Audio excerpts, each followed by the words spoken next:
نعم تانغول كنا في الجنة نعم قول يسي كوثر أيوه كوثر نعم ونهر في الجنة هافتاه من الذهب ومجراه على الدر والياقوت نعم وي تانغول كوثر نعم pawle ɗe نعم pawle kanŋe نعم dogata koye ndigonuuji kanŋe نعم leydi ndi ɓuri uurde e lasi نعم ndiyam ɗam ɓuri welde e jumri نعم ndiyam ɗam ɓuri ranwude e galas نعم ko ndu wiyete kawsar أيوه ala kullin kawsara ne heewi jeese نعم o wi نعم waɗino sahaa gooto نعم kanko anas o wi bayna rasulillahi sallah sallam zata yawmi نعم waɗi gooto e ñalawmaji nela sallah sallam نعم bayna awhurina id ughfiya نعم nela sallah sallam waɗino ñalawma gooto ɗo jeese amen o wayno mofƴiiɗo seeɗa ni نعم ثم رفع رأسه وقمت فارمك متبسما أو موسى نعم فقلنا ما أضحكك يا رسول الله نعم من بيكو جلنما كجلتا نعم قال أنزلت علي آنفا سورة نعم ويسي موري واتر جبنا ما يوم وجنجنا إنا أعطيناك الكوثر هايتي ولم تر نعم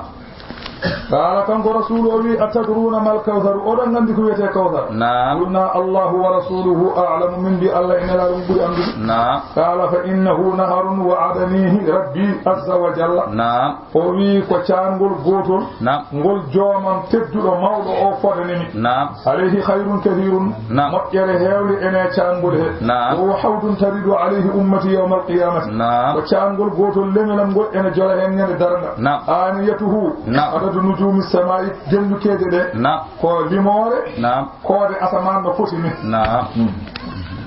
jiyano wooda jiyaɗo Allah ari نعم haɗe yarte hen نعم mi wona wiide ya rabbi innahu min ummati o ko ilinilam jeeya نعم ويقول ما تدري ما أحدث بعدك هو أنتما قوة تكلم نعم فامد عنده أيوه وورد في صفة العود نعم أحاديث منها قوله صلى الله عليه وسلم نعم هذا سيدي كيف نجولي صفات مثلا بيرندو نعم إن هم كم قلنا صلى الله عليه وسلم نعم حوضي مسيرة سهر نعم ويدندو نعم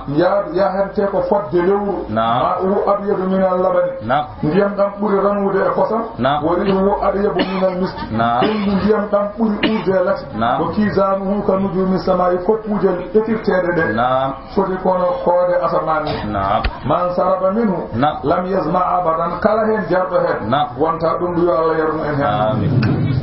wonde weɗi yardude